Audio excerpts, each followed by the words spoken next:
En las áridas tierras del sur de Grecia, donde las montañas escarpadas del Taygeto se alzan como guardianes eternos sobre el valle del río Eurotas, floreció durante siglos una sociedad que desafió todas las convenciones del mundo antiguo.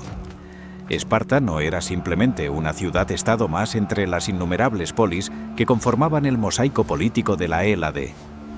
Era, por encima de todo, un experimento social radical dedicado por completo al arte de la guerra, donde cada aspecto de la existencia humana había sido meticulosamente diseñado para forjar a los guerreros más temibles que el mundo mediterráneo hubiera conocido jamás. En este contexto extraordinario, aproximadamente en el año 540 antes de nuestra era, nació un niño destinado a convertirse en la encarnación misma del ideal espartano. Su nombre era Leónidas, y su llegada al mundo representaba la continuación de una línea dinástica que se remontaba, según la mitología espartana, hasta el mismísimo Heracles, el héroe semidios de fuerza sobrehumana. Leónidas pertenecía a la casa Agíada, una de las dos familias reales que gobernaban simultáneamente Esparta mediante un sistema de diarquía absolutamente único en el mundo griego. Esta peculiar estructura política, donde dos reyes compartían el poder pero procedían de linajes completamente diferentes, había emergido de las brumas de la historia espartana como un mecanismo para equilibrar el poder y prevenir la tiranía de un solo hombre. Sin embargo, el joven Leónidas no había nacido con la expectativa de ceñir algún día la corona real. Su padre, el rey Anaxandridas II, había engendrado varios hijos varones, y según las leyes sucesorias espartanas, el primogénito heredaría naturalmente el trono. Por lo tanto, Leónidas creció con la certeza de que su destino sería el de un príncipe secundario, un miembro distinguido de la aristocracia guerrera, pero sin las responsabilidades aplastantes del poder supremo. Esta circunstancia, lejos de eximirlo de sus deberes, lo sometió al mismo régimen brutal que transformaba a todos los niños espartanos en instrumentos vivientes de guerra. A la edad de 7 años, cuando los niños de otras ciudades griegas apenas comenzaban a aprender las letras del alfabeto junto a sus madres en la seguridad del hogar familiar, Leónidas fue arrancado de su casa y entregado al sistema educativo estatal conocido como la agogé, una palabra que literalmente significa crianza, pero que en la práctica constituía un programa de entrenamiento militar de una dureza casi inconcebible. Junto a sus compañeros de edad, el joven príncipe fue organizado en unidades llamadas rebaños, bajo la supervisión de instructores veteranos que no conocían la compasión ni la indulgencia. Durante los siguientes 13 años de su vida, Leónidas habitó en cuarteles comunales donde el frío, el hambre y el dolor físico constante constituían elementos deliberados del proceso educativo. Los muchachos recibían raciones de comida intencionadamente insuficientes, obligándolos a desarrollar ingenio y audacia para robar alimentos adicionales sin ser descubiertos. Cuando eran capturados en el acto, el castigo no llegaba por haber robado, sino por la torpeza de haber sido atrapados, una lección devastadoramente clara sobre la naturaleza de la supervivencia en un mundo despiadado. El entrenamiento físico durante la agogé superaba en intensidad cualquier cosa conocida en el resto del mundo mediterráneo. Desde el amanecer hasta el anochecer, los jóvenes espartanos corrían descalzos por terrenos montañosos, luchaban cuerpo a cuerpo hasta el agotamiento absoluto, aprendían a manejar la lanza y el escudo con precisión mortal y desarrollaban la resistencia sobrehumana que más tarde los haría legendarios en los campos de batalla. Sin embargo, la agogé no se limitaba meramente al desarrollo de músculos y reflejos. Los instructores inculcaban valores fundamentales que definirían la identidad espartana: la obediencia absoluta a las leyes de la ciudad, el desprecio total por el dolor y la muerte, la lealtad inquebrantable hacia los compañeros de armas y, sobre todo, la comprensión profunda de que la gloria individual carecía de significado comparada con el honor colectivo de Esparta. Los niños aprendían a soportar palizas sin emitir un solo gemido, a dormir sobre lechos de cañas que ellos mismos debían cortar con las manos desnudas y a expresarse con la concisión lacónica que se convertiría en característica definitoria de su pueblo. A medida que los años transcurrían inexorablemente, Leónidas emergió de la brutal forja de la Agogé como un ejemplar perfecto del guerrero espartano. Su cuerpo había sido templado hasta convertirse en un instrumento de destrucción controlada, mientras que su mente había absorbido completamente los valores que colocaban el deber hacia el Estado muy por encima de cualquier consideración personal. Aproximadamente a los 20 años, tras completar su educación formal, fue admitido en las filas del ejército espartano como ciudadano con plenos derechos, uniéndose a una de las unidades militares que constituían la columna vertebral del poder espartano. Durante las siguientes décadas, participó en las interminables campañas militares que Esparta libraba para mantener sometida a la población de ilotas, los esclavos estatales cuyo trabajo agrícola permitía que los ciudadanos espartanos dedicaran sus vidas enteramente a la guerra. Estas expediciones punitivas, conocidas como Cripteia, eran operaciones de terrorismo sistemático diseñadas para eliminar a los ilotas más fuertes o rebeldes antes de que pudieran organizar levantamientos. Para los jóvenes espartanos, representaban una iniciación sangrienta en las realidades de la violencia sin restricciones morales. Sin embargo, el destino tenía preparado para Leónidas un camino radicalmente diferente del que cualquiera hubiera anticipado. Su hermano mayor, Cleómenes I, había ascendido al trono alrededor del año 520 antes de nuestra era, siguiendo el curso natural de la sucesión dinástica. Mientras tanto, otro hermano, Dorieo, había partido de Esparta sintiendo que merecía el poder, pero había sido injustamente relegado por las leyes sucesorias. Dorieo intentó establecer colonias griegas primero en el norte de África y posteriormente en Sicilia, buscando labrarse su propio reino lejos de las sombras del trono espartano. No obstante, ambos hermanos encontrarían destinos trágicos que alterarían completamente la trayectoria vital de Leónidas. Dorieo murió en combate en Sicilia alrededor del año 510 antes de nuestra era, durante un intento fallido de establecer una colonia cerca del monte Erice. Su muerte eliminó al primer competidor potencial por el trono espartano. Por su parte, Cleómenes I demostró ser un monarca complejo y controvertido, cuyo reinado estuvo marcado por brillantes victorias militares, pero también por decisiones cada vez más erráticas que sembraron dudas sobre su estabilidad mental. Intervino repetidamente en los asuntos internos de Atenas, intentando imponer regímenes oligárquicos favorables a los intereses espartanos. Lideró expediciones contra Argos, el rival tradicional de Esparta en el Peloponeso, infligiendo una devastadora derrota a los argivos en la batalla de Sepea alrededor del año 494 antes de nuestra era, donde miles de soldados enemigos fueron masacrados. Sin embargo, con el transcurso del tiempo, el comportamiento de Cleómenes se volvió progresivamente más irregular y perturbador. Las fuentes antiguas, particularmente el historiador Heródoto, relatan que el rey comenzó a golpear con su cetro a ciudadanos espartanos en plena calle, un comportamiento absolutamente inaceptable que violaba las normas fundamentales de la sociedad espartana. Finalmente, alrededor del año 489 antes de nuestra era, Cleómenes murió en circunstancias profundamente misteriosas. Según las versiones oficiales, se había infligido heridas fatales a sí mismo en un ataque de locura, cortándose sistemáticamente con un cuchillo hasta desangrarse. Otras versiones susurraban sobre conspiraciones políticas y asesinatos encubiertos, aunque la verdad nunca sería establecida con certeza. Con la muerte de Cleómenes y habiendo fallecido ya Dorieo años antes, Leónidas se encontró súbitamente en la posición de heredero legítimo del trono agíada. Aproximadamente a los 50 años de edad, una etapa de la vida que muchos hombres antiguos consideraban el comienzo del declive, Leónidas ascendió al poder supremo en Esparta alrededor del año 489 antes de nuestra era. Su reinado comenzó en un período de relativa estabilidad para la ciudad-estado, pero las nubes de tormenta ya se acumulaban en el horizonte oriental, presagiando el conflicto más devastador que el mundo griego hubiera enfrentado jamás.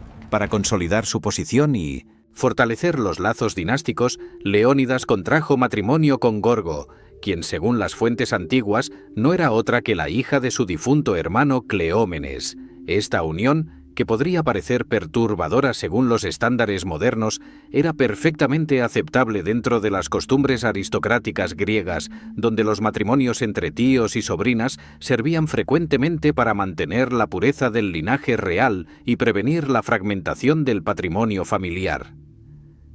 Mientras Leónidas se adaptaba a las complejas responsabilidades del poder real, que en Esparta incluían funciones religiosas como sumos sacerdotes, además de las obligaciones militares como comandantes supremos del ejército, acontecimientos de magnitud histórica se desarrollaban en el distante oriente que pronto arrastrarían a toda Grecia hacia el abismo de la guerra total.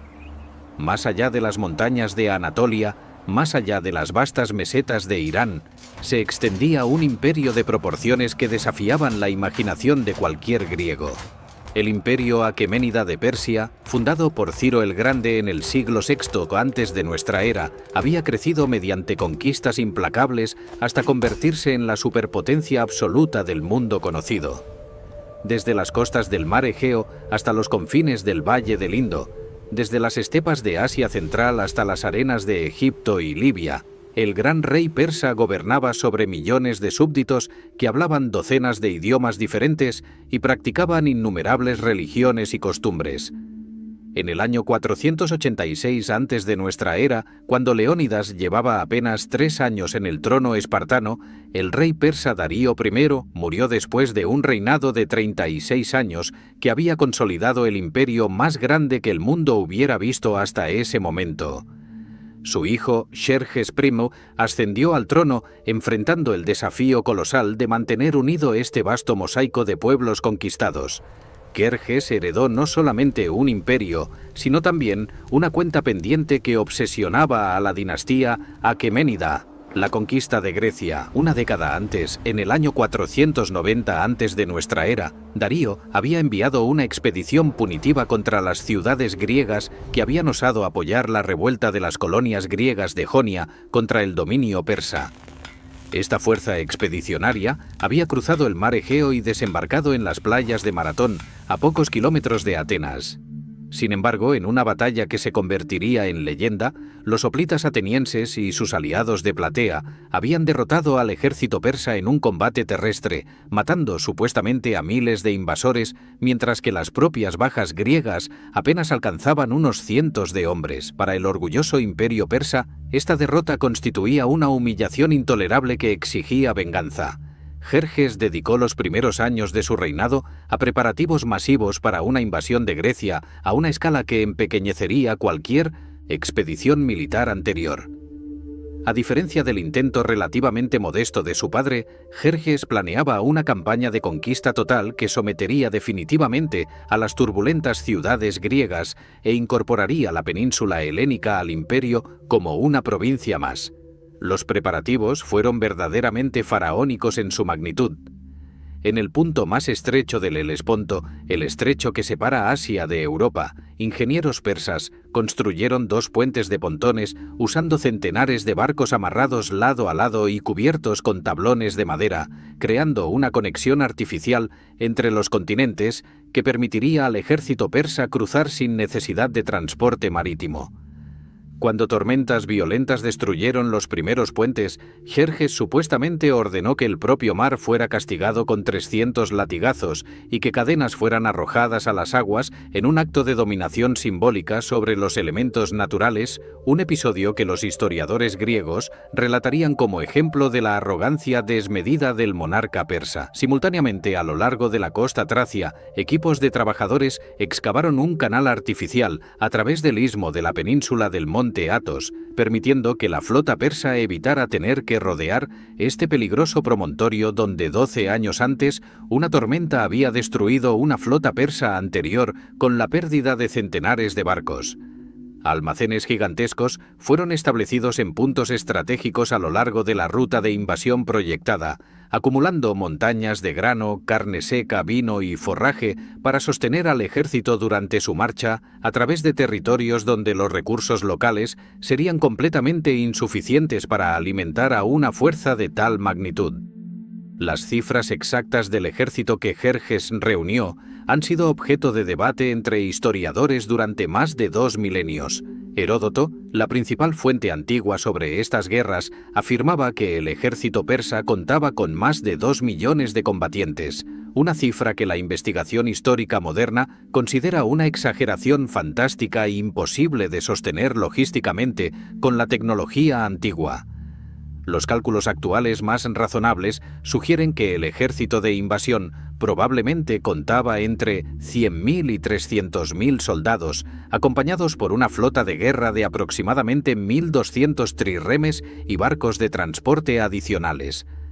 Incluso estas cifras reducidas representaban una fuerza militar de magnitud absolutamente aterradora para las pequeñas ciudades-estado griegas. En la primavera del año 480 antes de nuestra era, esta inmensa marea humana comenzó su marcha desde Sardes, la capital administrativa de las satrapías occidentales del Imperio persa.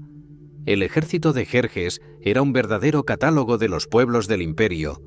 Persas de élite vestidos con túnicas bordadas y equipados con arcos compuestos de extraordinaria potencia, medos que combatían con lanzas y escudos, bactrianos de las lejanas estepas de Asia Central, indios que portaban arcos de caña y flechas con puntas de hierro, etíopes con pieles de leopardo y lanzas con puntas de piedra, árabes montados en camellos, nómadas de las estepas, guerreros de las montañas del Cáucaso y contingentes de prácticamente cada pueblo sometido al gran rey. Esta diversidad representaba simultáneamente una fortaleza y una debilidad.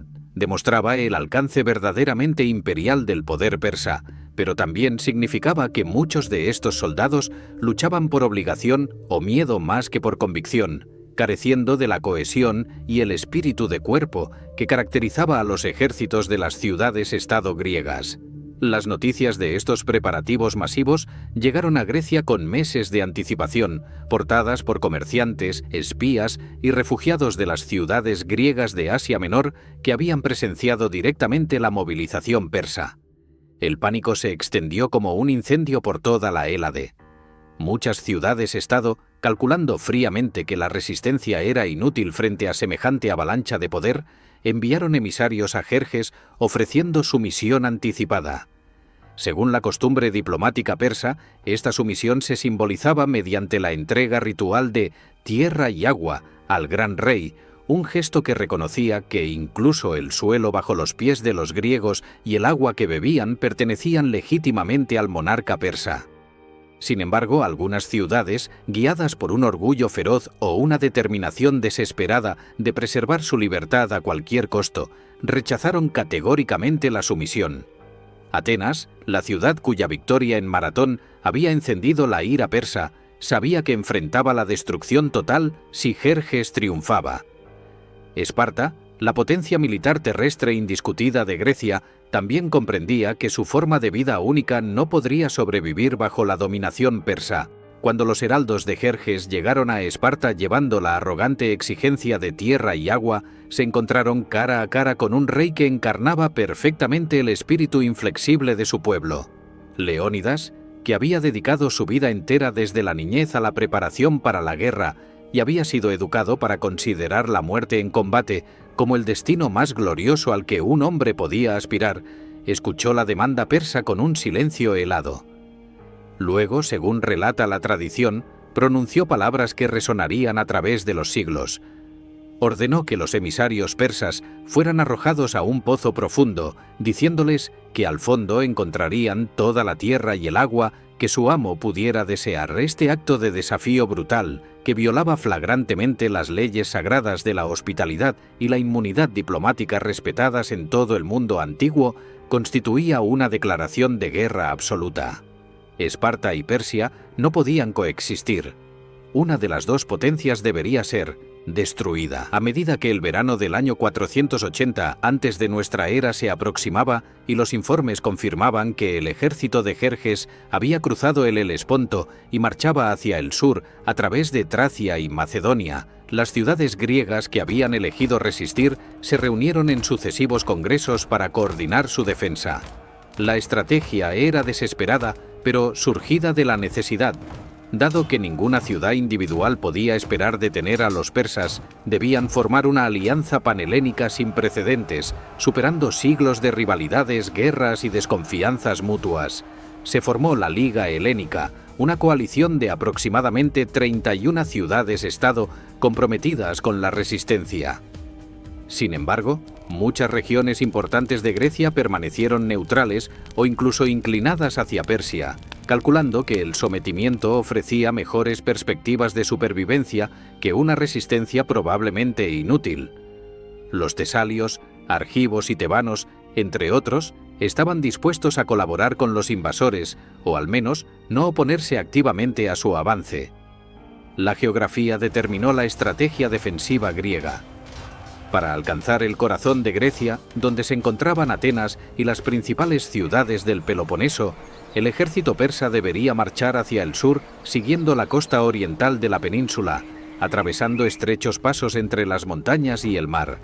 Los estrategas griegos identificaron varios puntos donde fuerzas relativamente pequeñas podrían potencialmente retrasar al ejército persa, ganando tiempo precioso para evacuaciones y preparativos adicionales. El más prometedor de estos puntos era el paso de las Termópilas, un estrecho desfiladero en la Grecia central donde las montañas descendían casi hasta el mar, dejando un corredor de apenas unos metros de ancho en su punto más estrecho. Aquí, se decidió, debería establecerse la primera línea de resistencia terrestre. Simultáneamente, la flota griega, dominada por los 200 trirremes que Atenas había construido febrilmente en los años anteriores, siguiendo el consejo del político Temístocles, intentaría contener a la armada persa en las aguas cercanas, impidiendo que los barcos persas desembarcaran tropas más al sur y rodearan las defensas terrestres. La decisión de quién comandaría la fuerza de bloqueo en las Termópilas recayó naturalmente en Esparta, la potencia militar terrestre más respetada de toda Grecia. Los aliados insistieron en que únicamente bajo liderazgo espartano estarían dispuestos a arriesgar sus vidas en una misión tan desesperada. Leónidas, como uno de los dos reyes de Esparta y comandante supremo reconocido de las fuerzas terrestres de la Liga Helénica, asumió personalmente esta responsabilidad crucial. Sin embargo, enfrentaba un dilema político y religioso de proporciones monumentales. Las fiestas carneas, una celebración religiosa de suma importancia dedicada a Apolo Carneo, el dios protector de Minchoman, Esparta, comenzarían en agosto y durarían varios días durante los cuales toda actividad militar estaba estrictamente prohibida por ley divina. Los espartanos, profundamente religiosos, incluso según los estándares del mundo griego antiguo, se mostraban extremadamente reacios a violar estas prohibiciones sagradas. 10 años antes, esta misma restricción religiosa había impedido que el ejército espartano llegara a tiempo para luchar en Maratón, una ausencia que todavía causaba resentimiento entre los atenienses. Adicionalmente, los Juegos Olímpicos también estaban programados para ese verano, y participar en actividades militares durante los Juegos constituía otra transgresión religiosa grave. Leónidas se encontraba atrapado entre la necesidad militar urgente de defender Grecia y las obligaciones religiosas que su pueblo consideraba absolutamente inviolables. Sin embargo, el rey espartano demostró la astucia política que complementaba su valor marcial. Encontró una solución brillante que técnicamente respetaba las restricciones religiosas mientras permitía que Esparta contribuyera a la defensa de Grecia. En lugar de movilizar el ejército completo de Esparta, que contaba con aproximadamente 8.000 ciudadanos con plenos derechos militares, seleccionaría únicamente 300 hombres de su guardia personal real. Estos guerreros lo acompañarían no como un ejército formal en campaña, sino como su escolta personal en lo que oficialmente sería presentado como una expedición de reconocimiento. Una vez que las festividades religiosas concluyeran, el ejército completo de Esparta y sus aliados peloponesios marcharían hacia el norte para reforzar esta vanguardia. La selección de estos 300 hombres fue realizada con criterios extraordinariamente específicos y reveladores. Leónidas no eligió necesariamente a los guerreros más jóvenes o físicamente más impresionantes del ejército espartano. En cambio, seleccionó exclusivamente a hombres de aproximadamente 30 años o más que ya habían engendrado hijos varones. Este criterio aparentemente extraño revelaba una comprensión sombría de las probabilidades de supervivencia de esta misión. Si morían en combate, al menos habrían asegurado la continuación de sus linajes familiares, preservando la preciosa ciudadanía espartana que se transmitía únicamente por línea paterna. Cada uno de estos 300 hombres era un ciudadano espartano completo, un igual, según la terminología oficial, que había sobrevivido a la brutal agogé, demostrado su valor en combates previos y ganado el derecho a participar en las asambleas políticas de la ciudad.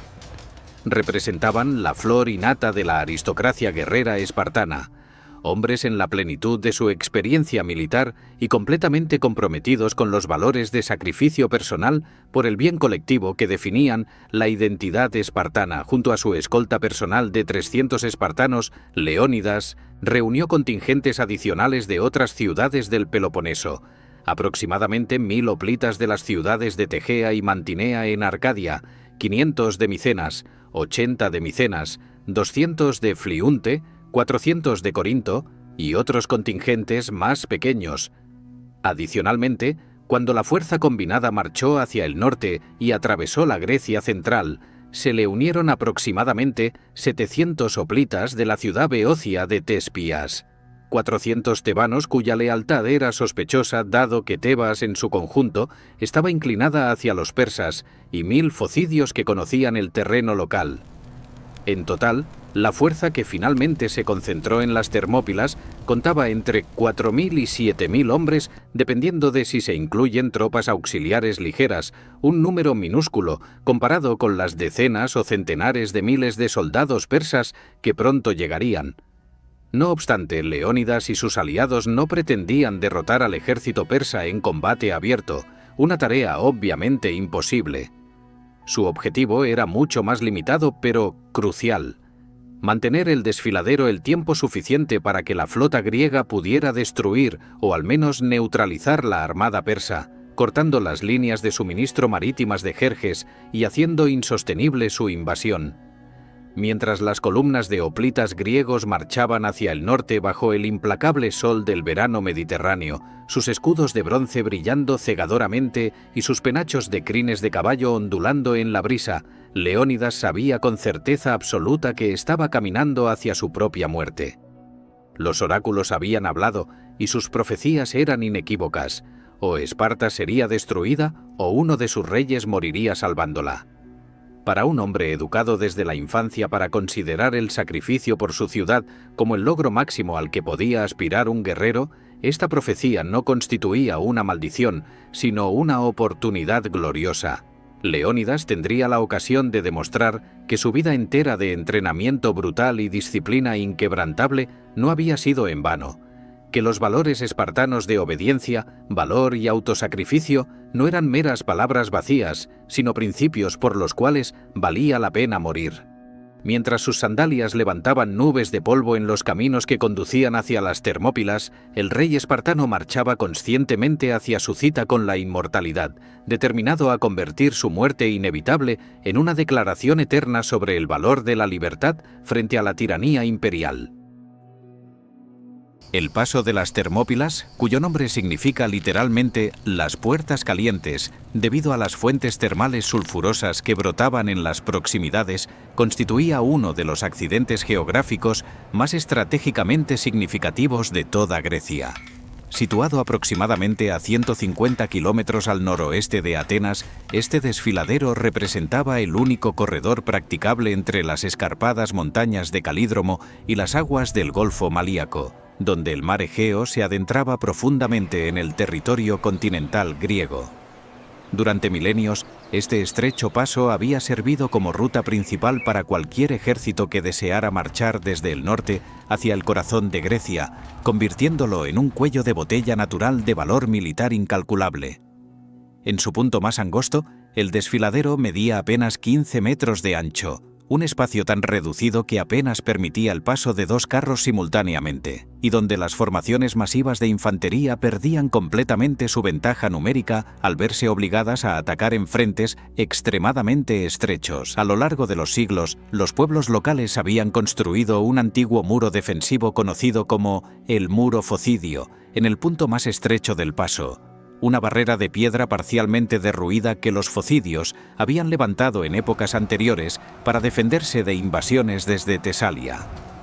Cuando Leónidas y sus fuerzas llegaron a las Termópilas en los primeros días de agosto del año 480 antes de nuestra era, inmediatamente comprendieron las extraordinarias posibilidades defensivas del terreno y ordenaron la reconstrucción apresurada de este muro, reforzándolo con piedras y tierra hasta convertirlo en una barrera sólida que bloqueaba completamente el paso. Detrás de esta posición fortificada, el rey espartano organizó a sus hombres en un dispositivo defensivo cuidadosamente planificado, donde los 300 espartanos formarían el núcleo central de la resistencia, apoyados por los contingentes de otras ciudades distribuidos estratégicamente a lo largo del desfiladero. Mientras tanto, la flota griega, compuesta principalmente por los 200 trirremes atenienses, complementados por barcos de Corinto, Egina y otras ciudades marítimas, se había posicionado en el estrecho canal marino cerca del promontorio de Artemisio, directamente al este de las Termópilas. Esta coordinación entre las fuerzas terrestres y navales era absolutamente crucial para la estrategia defensiva griega. Si la flota persa lograba dominar las aguas del Golfo Malíaco, podría fácilmente desembarcar tropas al sur de las Termópilas, convirtiendo la posición de Leónidas en una trampa mortal al ser rodeados por tierra y mar. Por consiguiente, ambas batallas, la terrestre en las Termópilas y la naval en Artemisio, estaban inextricablemente vinculadas, y el fracaso en cualquiera de los dos frentes condenaría inevitablemente al otro. A finales de agosto, las avanzadas de exploración griegas comenzaron a enviar informes cada vez más urgentes. El ejército persa se aproximaba desde el norte, una marea humana interminable que llenaba los caminos hasta donde alcanzaba la vista. Los exploradores relataban historias que parecían imposibles de creer. Columnas de soldados que tardaban días enteros en desfilar por un punto determinado, rebaños enormes de animales de carga transportando montañas de provisiones, ríos enteros que quedaban secos después de que el ejército persa acampaba en sus orillas y decenas de miles de hombres y animales bebían hasta agotar completamente el caudal disponible. Heródoto, quien recopilaría testimonios directos de veteranos de estas campañas décadas después, escribiría que cuando el ejército persa bebía de un río, el nivel del agua descendía visiblemente. Aunque indudablemente exageradas, estas narraciones transmitían una verdad fundamental. El ejército de Jerjes representaba una fuerza de magnitud genuinamente aterradora, muy superior a cualquier cosa que las ciudades-estado griegas hubieran enfrentado anteriormente. Finalmente, a mediados de agosto del año 480 antes de nuestra era, las vanguardias del ejército persa alcanzaron las elevaciones que dominaban el extremo norte del paso de las Termópilas y establecieron su campamento principal en la llanura de Traquis. Desde estas alturas, los comandantes persas podían observar directamente la posición defensiva griega, y lo que vieron inicialmente les causó una mezcla de desconcierto y desprecio burlón. La fuerza que bloqueaba el paso parecía ridículamente pequeña. Apenas unos pocos miles de hombres según las estimaciones de los exploradores persas, una cifra tan insignificante comparada con las decenas de miles de soldados bajo las banderas del gran rey, que parecía casi un insulto más que una amenaza militar seria. Jerjes, instalado en su pabellón real desde donde podía observar el campo de batalla como un espectador en un teatro, decidió inicialmente esperar varios días antes de atacar, confiando en que la mera visión de su ejército masivo bastaría para quebrar la voluntad de resistencia de los griegos y provocar su retirada o rendición sin necesidad de combate.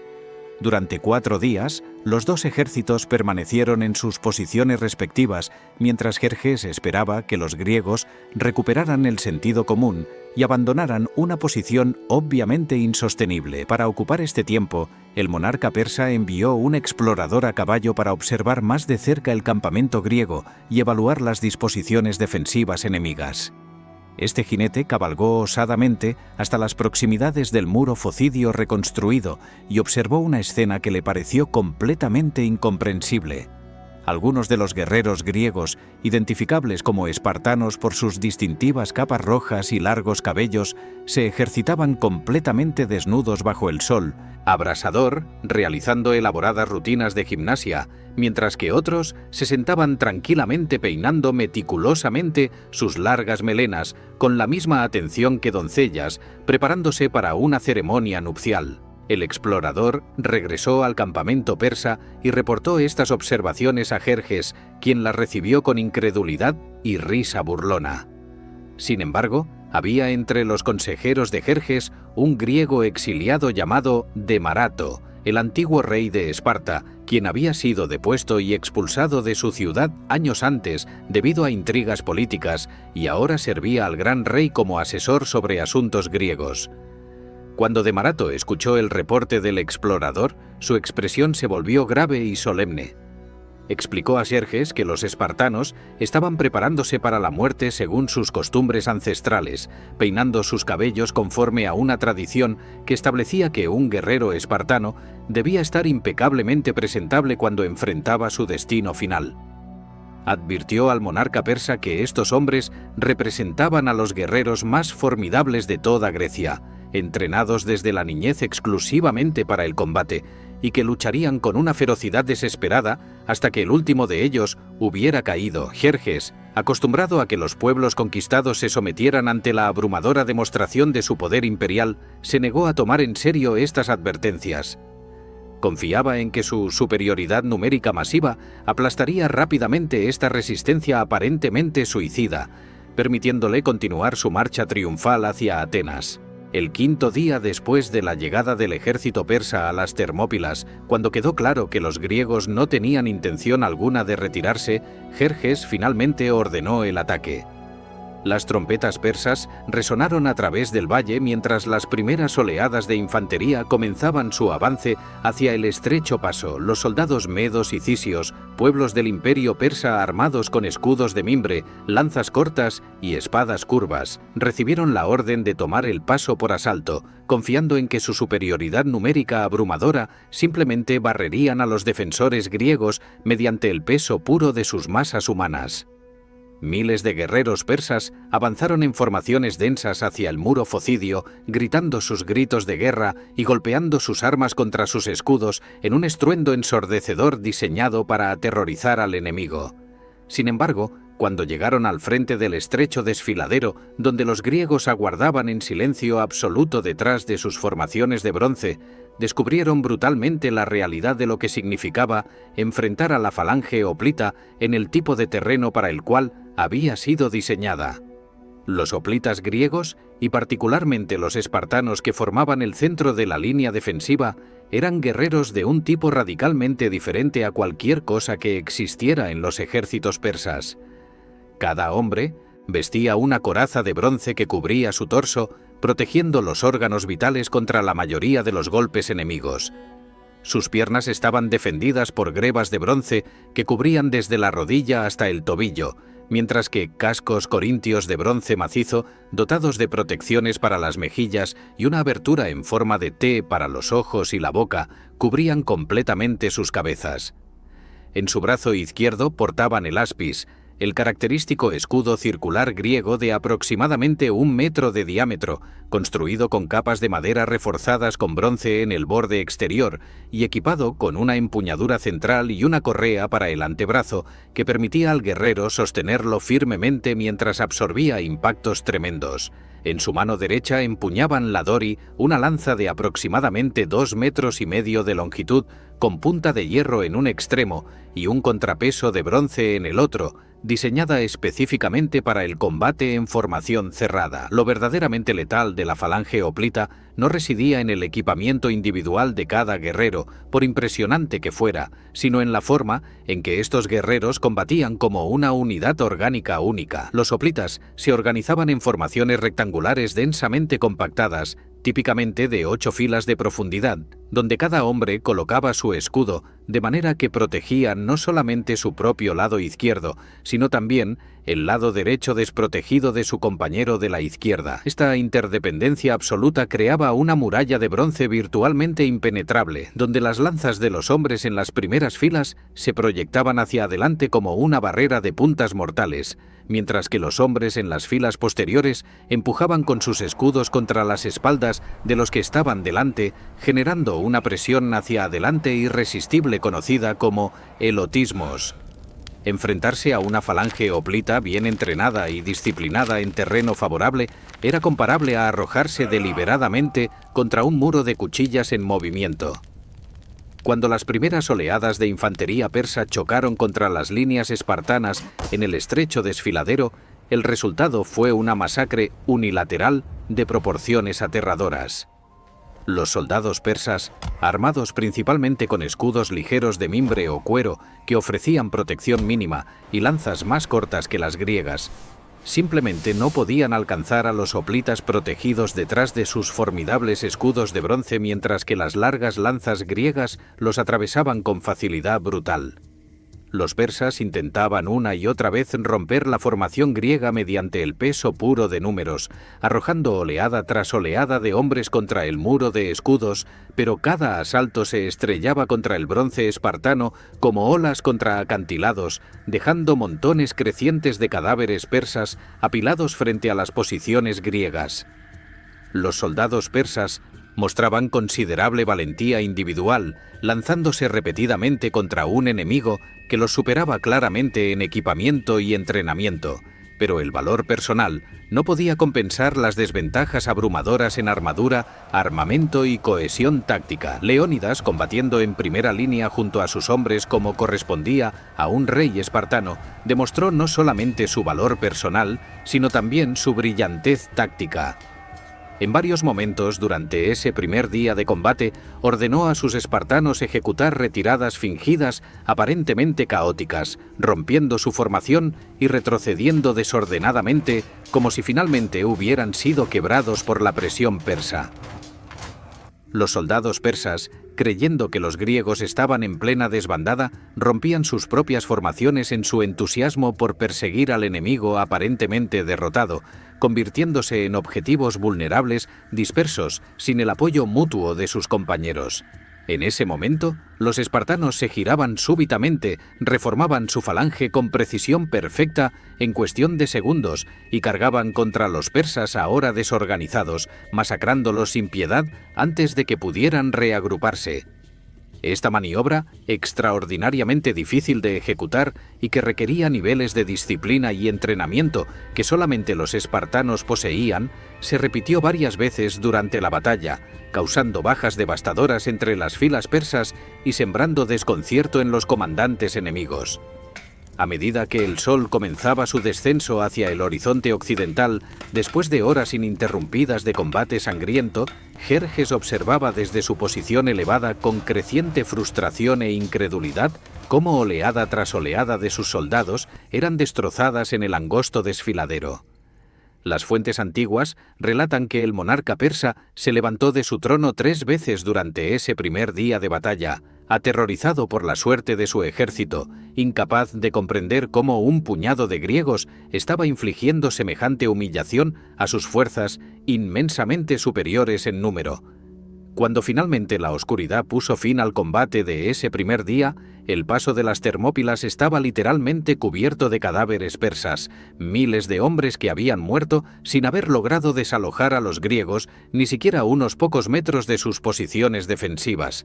Los espartanos y sus aliados habían sufrido bajas relativamente ligeras gracias a su armadura superior y las ventajas masivas del terreno defendido, y permanecían firmemente atrincherados detrás del muro focidio, tan determinados como al comenzar el día.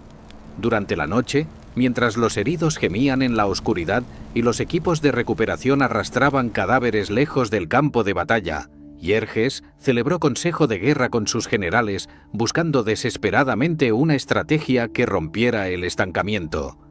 Los comandantes persas reconocían ahora, después del Brutal despertar de ese primer día que los ataques frontales directos contra la posición griega eran simplemente inviables mientras los defensores mantuvieran su disciplina y cohesión.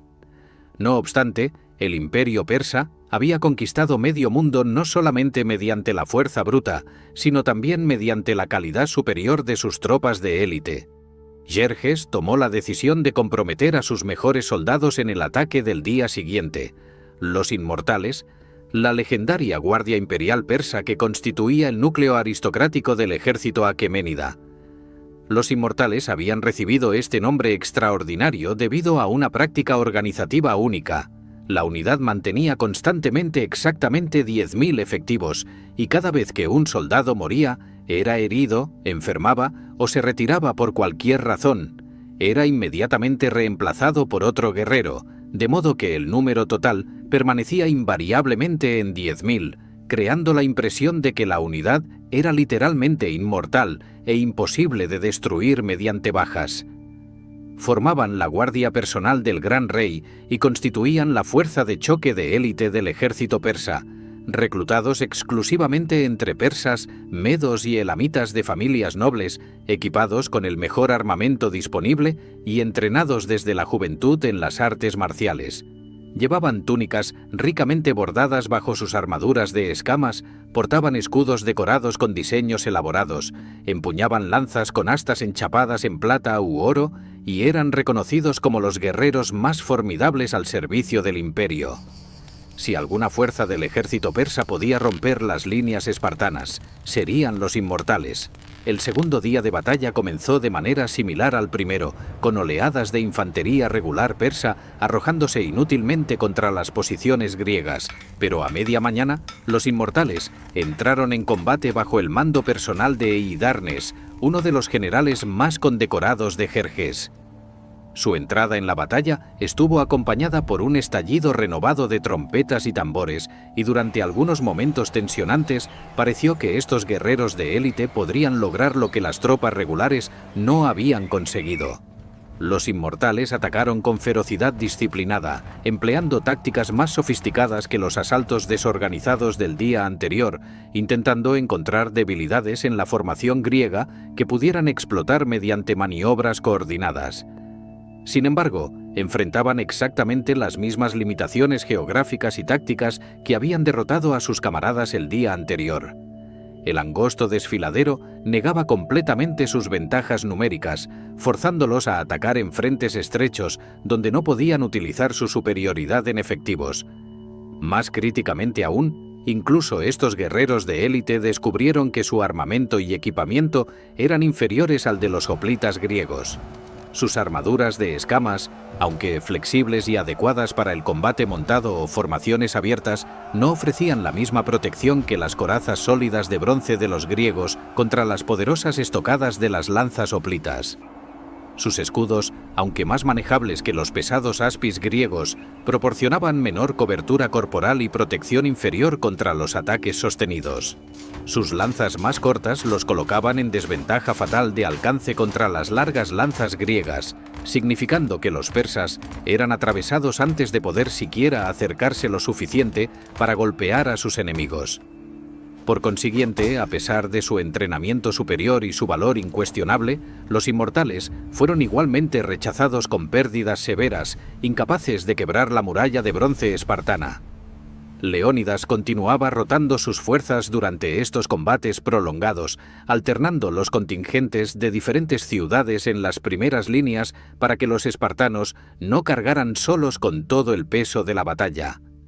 Los tespios demostraron ser aliados especialmente valiosos, luchando con determinación comparable a la de los propios espartanos y negándose a considerar la retirada incluso cuando las perspectivas parecían cada vez más desesperadas. Los guerreros de Tegea, Mantinea y las otras ciudades arcadias también sostuvieron su posición con fiereza, demostrando que el valor en combate no era monopolio exclusivo de Esparta.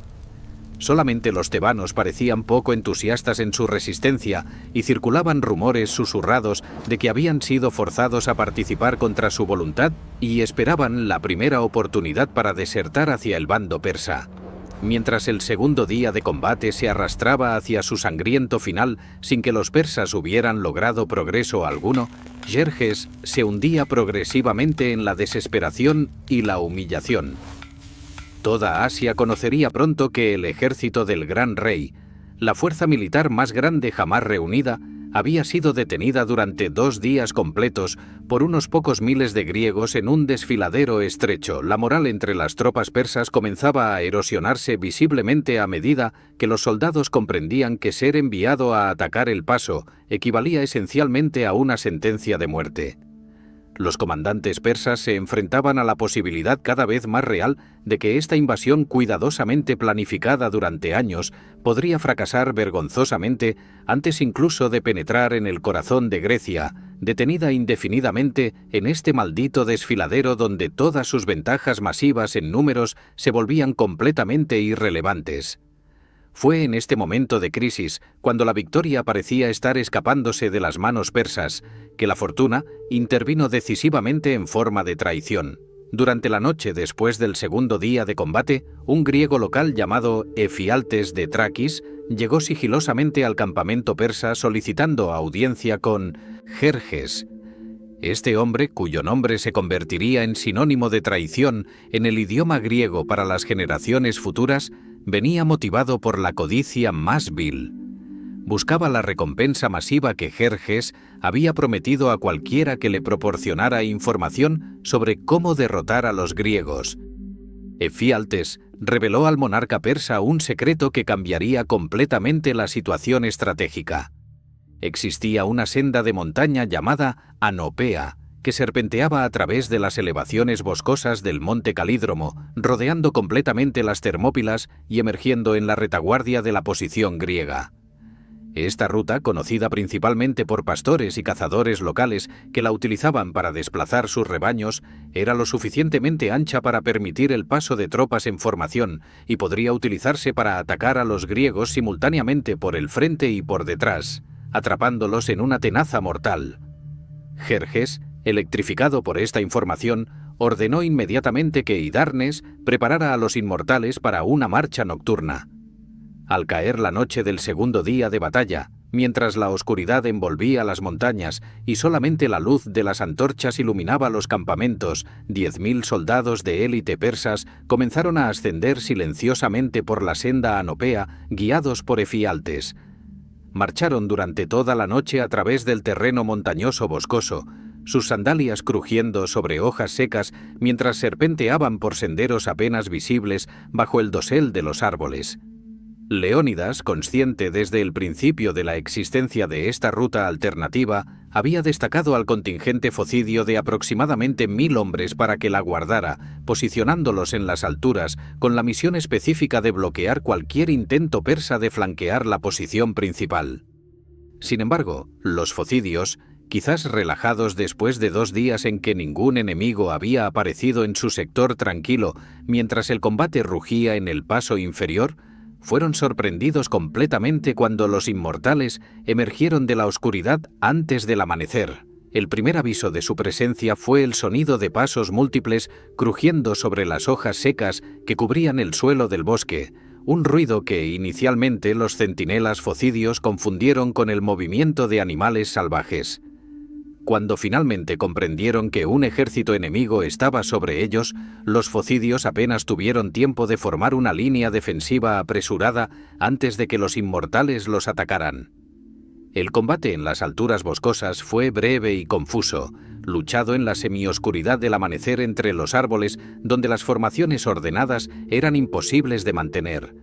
Los focidios, superados numéricamente por más de 10 contra 1 y sorprendidos en una posición vulnerable, se retiraron hacia las cumbres más elevadas de la montaña, permitiendo que los inmortales continuaran su descenso hacia la retaguardia de la posición griega principal sin mayor oposición. En el campamento griego junto al paso, los primeros rayos del sol matutino trajeron noticias devastadoras. Desertores y exploradores llegaron corriendo con reportes urgentes. Los persas habían encontrado la senda de montaña y actualmente descendían por la retaguardia griega. Aparecerían en pocas horas. La posición estaba comprometida. La retirada debía comenzar inmediatamente o toda la fuerza sería aniquilada. Leónidas convocó inmediatamente un consejo de guerra con los comandantes de los contingentes aliados para decidir el curso de acción ante esta crisis terminal. La situación era absolutamente clara para cualquier observador objetivo: permanecer en las Termópilas ahora que los persas podían atacar simultáneamente por el frente y la retaguardia significaba el aniquilamiento total garantizado de toda la fuerza defensiva. La retirada inmediata era la única opción racional que permitiría salvar al ejército para luchar otro día en circunstancias más favorables. Sin embargo, Leónidas tomó una decisión que desafía la lógica militar convencional, pero que se comprende perfectamente dentro del contexto de los valores espartanos y las realidades políticas de la situación. Ordenó que la mayoría de los contingentes aliados se retiraran inmediatamente, salvando sus vidas para las batallas futuras que inevitablemente vendrían. No obstante, él y sus 300 espartanos permanecerían en las Termópilas junto con los 700 tespios, que se negaron rotundamente a abandonar a sus camaradas espartanos, y los 400 tebanos cuyas motivaciones eran sospechosas y que posiblemente fueron retenidos como rehenes más que como voluntarios. Las razones detrás de esta decisión suicida han sido debatidas por historiadores durante más de 2 milenios, pero probablemente involucraban múltiples factores complejos. Desde una perspectiva táctica, Leónidas reconocía que alguien debía retrasar a los persas el tiempo suficiente para permitir que las fuerzas en retirada se escaparan sin ser perseguidas y masacradas por la caballería persa. Si todos los griegos simplemente huían simultáneamente, los jinetes persas los alcanzarían en terreno abierto donde los hoplitas serían vulnerables, convirtiendo la retirada en una masacre desorganizada. Una retaguardia sacrificial podría mantener el paso bloqueado durante horas cruciales, permitiendo que miles de soldados aliados se escaparan para luchar en las batallas decisivas que determinarían el destino final de Grecia. Desde una perspectiva política y moral, Leónidas comprendía que la cohesión de la alianza griega, ya frágil, se desintegraría completamente si Esparta, que había exigido el liderazgo militar basándose en su reputación como los mejores guerreros de Grecia, simplemente huía al primer revés serio. Los espartanos debían demostrar mediante acciones, no palabras, que estaban dispuestos a sacrificar sus vidas por la causa panhelénica de resistir al imperio persa. Finalmente, existía el factor de la profecía délfica que había obsesionado a Leónidas desde antes de su partida de Esparta. El oráculo de Delfos, la voz de Apolo, cuyas palabras los griegos consideraban infalibles, había declarado que o bien Esparta sería destruida por los persas, o bien uno de sus reyes moriría para salvarla. Para un hombre cuya educación completa había estado dedicada a inculcar que el sacrificio personal por el bien de la ciudad era el más alto honor al que podía aspirar un espartano, esta profecía no constituía una maldición, sino una oportunidad gloriosa de cumplir el propósito último de su existencia. Leónidas eligió conscientemente la muerte, creyendo que su sacrificio salvaría a Esparta de la destrucción y proporcionaría un ejemplo inspirador que galvanizaría a toda Grecia para resistir hasta la victoria final. Mientras los contingentes aliados comenzaban su retirada en las primeras horas de esa mañana fatídica, los espartanos se prepararon para su última batalla con una calma sobrenatural que asombró incluso a los veteranos endurecidos entre los aliados. Las fuentes antiguas relatan que Leónidas ordenó a sus hombres que tomaran un desayuno abundante y sustancioso, pronunciando la frase inmortal: «Esta noche cenaremos en el Hades», un reconocimiento directo y sin adornos de que ninguno de ellos vería el atardecer. Los espartanos comieron tranquilamente, peinaron cuidadosamente sus largos cabellos conforme a la tradición, verificaron sus armas y armaduras y esperaron pacientemente la llegada del enemigo con la misma serenidad que podrían mostrar esperando el comienzo de un festival religioso.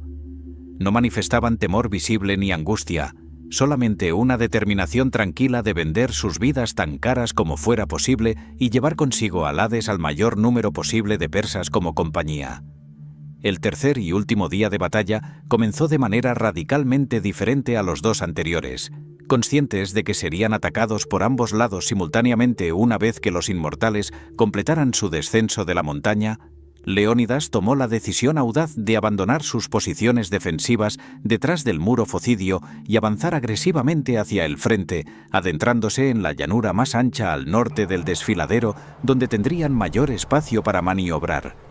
Esta decisión convertía la desesperada última resistencia en algo parecido a un ataque suicida.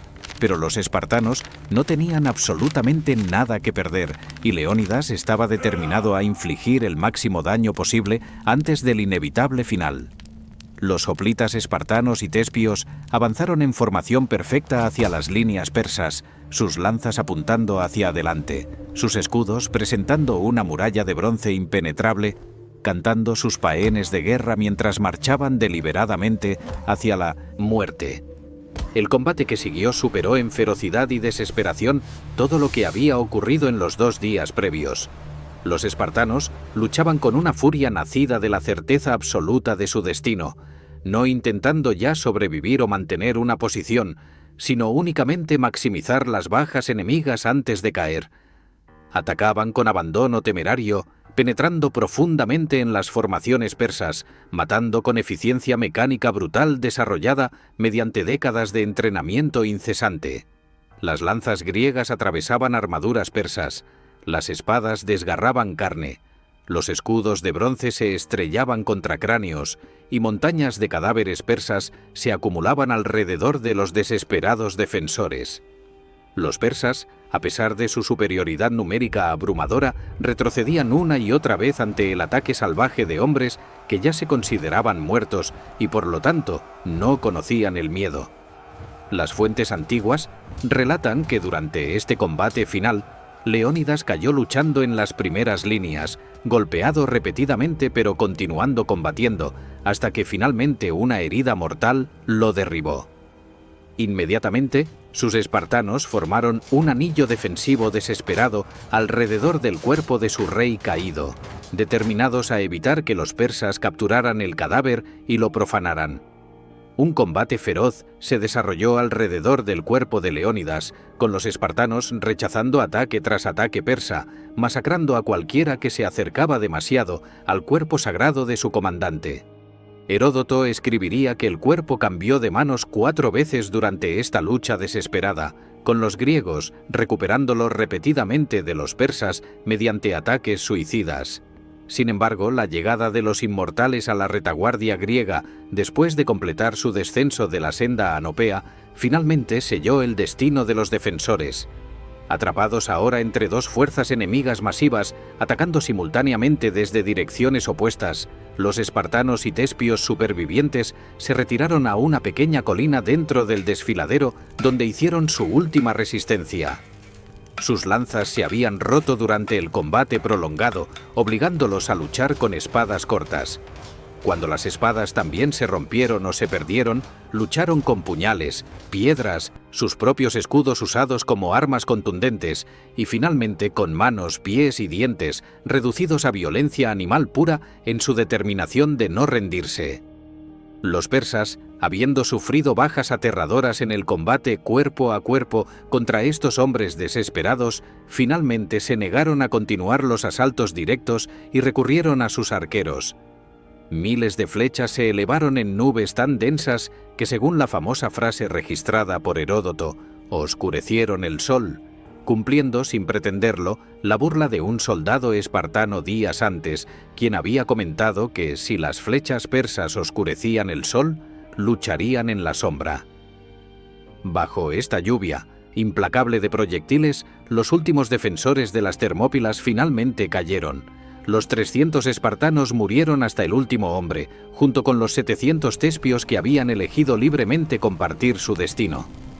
Los 400 tebanos, según Heródoto, finalmente se rindieron y fueron marcados como esclavos, aunque esta afirmación puede reflejar prejuicios antitebanos, dado que Tebas posteriormente colaboró con los persas.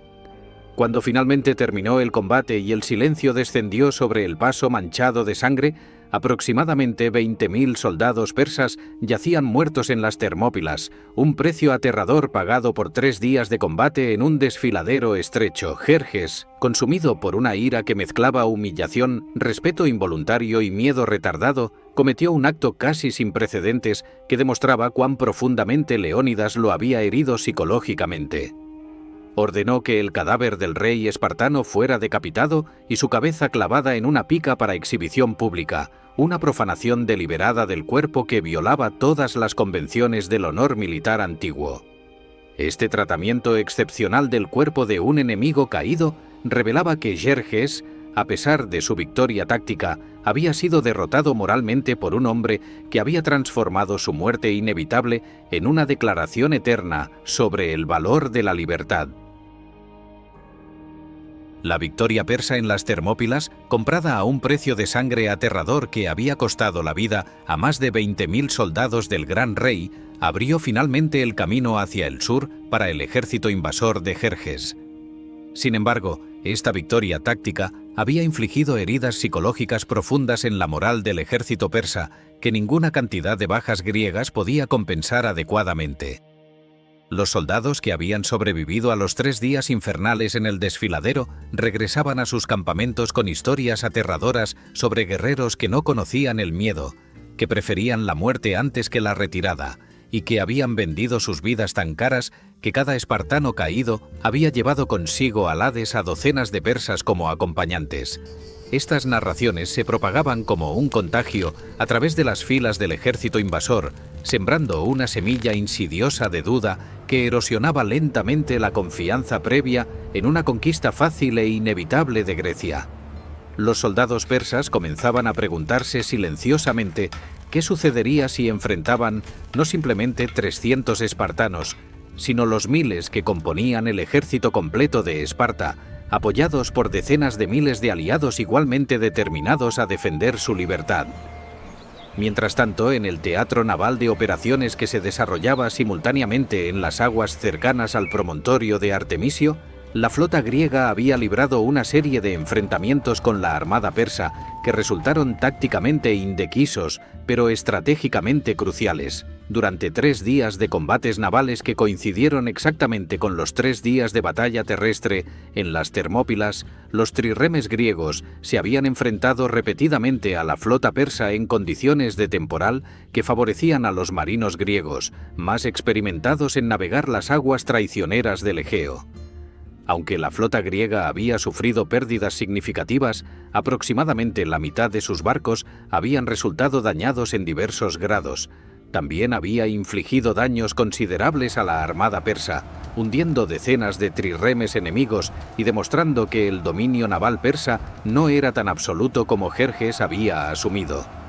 Más críticamente aún, la flota griega permanecía intacta como fuerza combatiente viable, capaz de continuar oponiéndose al avance persa en el teatro marítimo.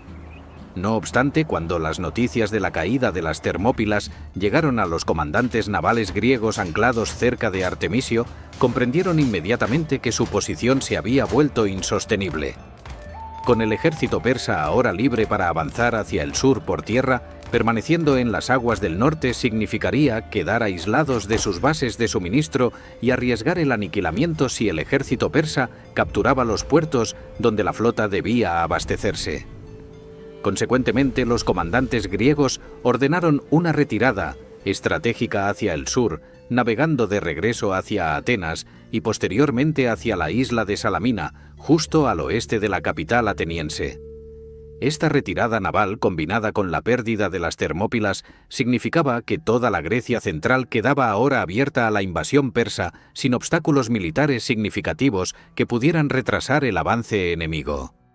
El ejército de Jerjes, finalmente liberado del desfiladero que había representado su prisión durante 3 días humillantes, comenzó su marcha triunfal hacia el sur a través de Beocia, la región de Grecia central, donde se encontraban ciudades como Tebas, Platea y Tespias. La mayoría de las ciudades beocias, calculando fríamente que la resistencia era inútil ahora que la barrera defensiva de las Termópilas había caído, enviaron emisarios a Jerjes ofreciendo sumisión y colaboración activa con los invasores.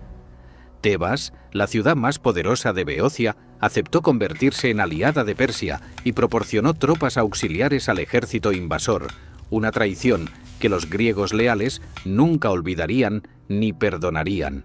Sin embargo, dos ciudades beocias rechazaron categóricamente la sumisión incluso frente a la amenaza de aniquilamiento total.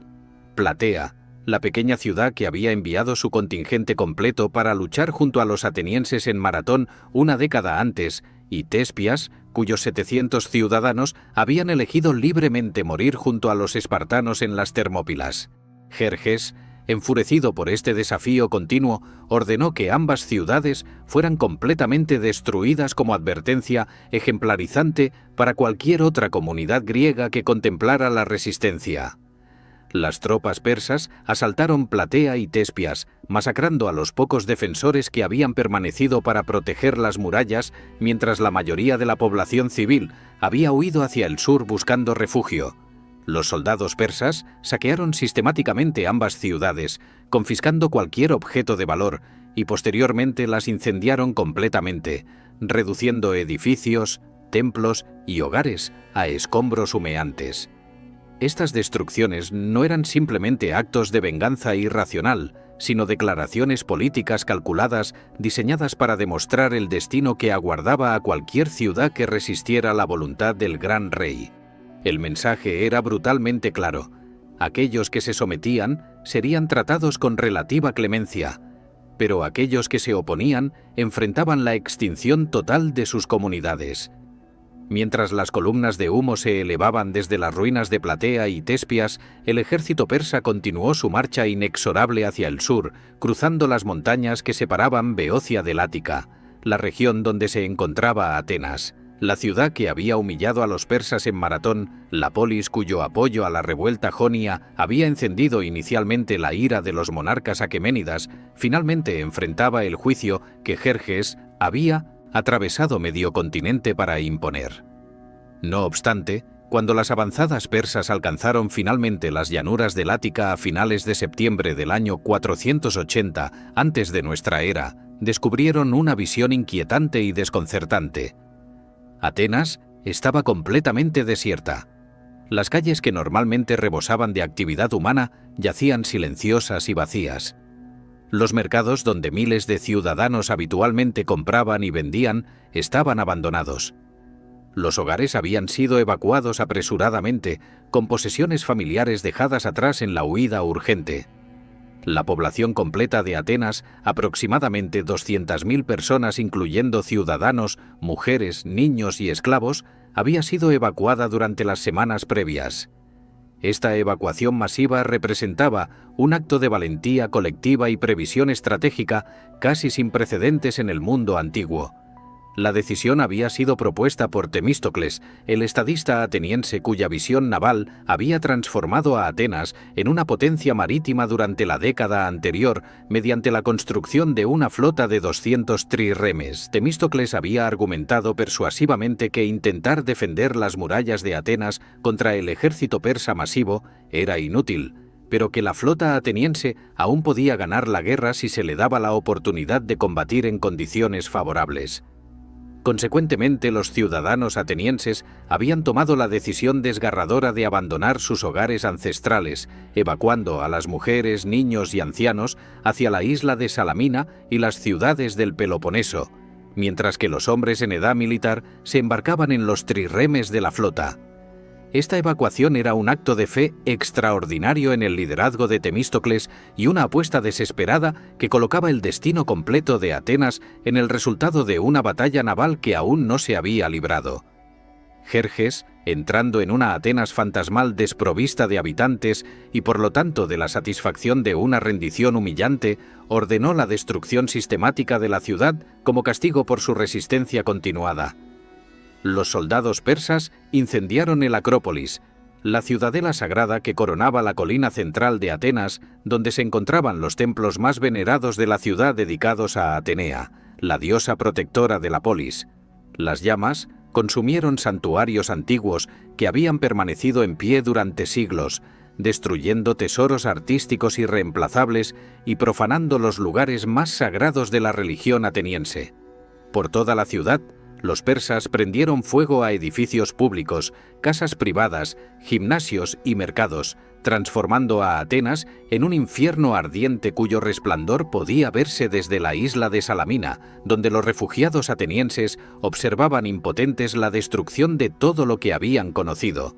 Esta devastación, aunque militar y psicológicamente significativa, resultaría en última instancia contraproducente para los objetivos persas, porque en lugar de quebrar la voluntad de resistencia ateniense, simplemente eliminó cualquier incentivo para la sumisión.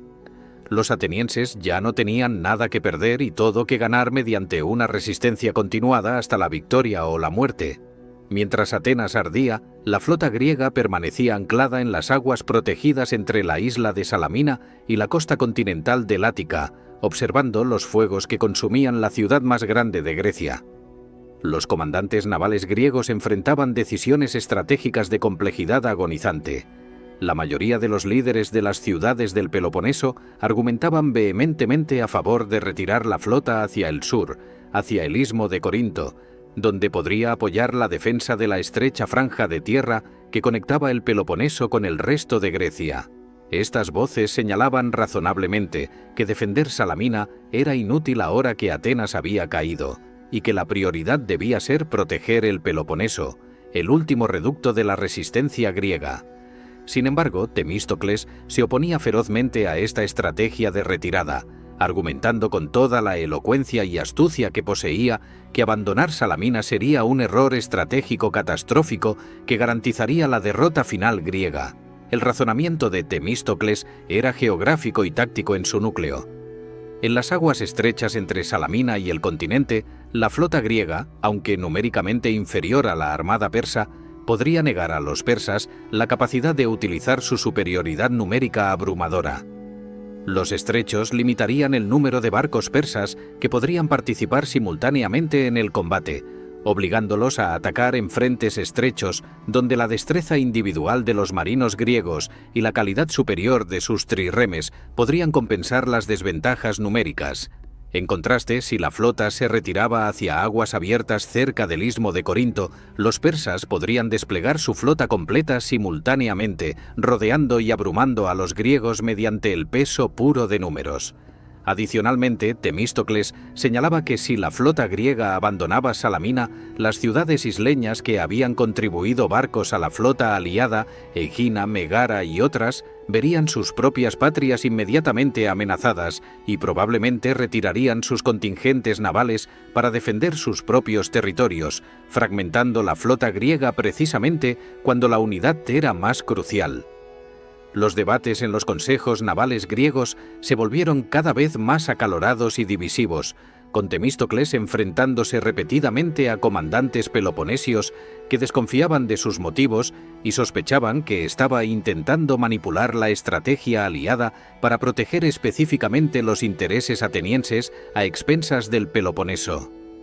En varias ocasiones las discusiones casi llegaron a la violencia física, con comandantes amenazando con retirarse inmediatamente y llevarse sus contingentes navales si no se adoptaba su estrategia preferida. La alianza griega, ya frágil y sostenida principalmente por el miedo compartido al dominio persa, amenazaba con desintegrarse completamente en el momento de mayor peligro. Finalmente, Temístocles recurrió a una estratagema extraordinariamente audaz que forzaría a sus aliados, reacios a aceptar su estrategia, eliminando todas las alternativas. Envió secretamente un mensajero, supuestamente un esclavo de su confianza, al campamento persa con información diseñada para manipular a Jerjes hacia tomar exactamente las decisiones que Temístocles deseaba. El mensaje que Temístocles envió afirmaba falsamente que los griegos estaban profundamente divididos y planeaban evacuar Salamina durante la noche, y que si Jerjes actuaba inmediatamente bloqueando las rutas de escape, podría atrapar y destruir la flota griega completa antes de que pudiera retirarse.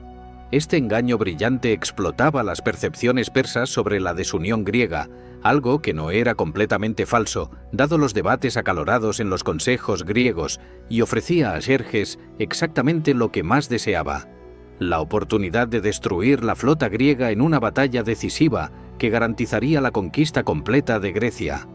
Jerjes, creyendo que finalmente tenía la oportunidad de terminar la guerra de un solo golpe aplastante, ordenó que su flota se desplegara durante la noche para bloquear todas las salidas del estrecho de Salamina, atrapando efectivamente a la flota griega. Cuando los comandantes griegos despertaron al amanecer del 29 de septiembre del año 480 antes de nuestra era y descubrieron que la flota persa los había rodeado durante la noche, ya no existía posibilidad de retirada.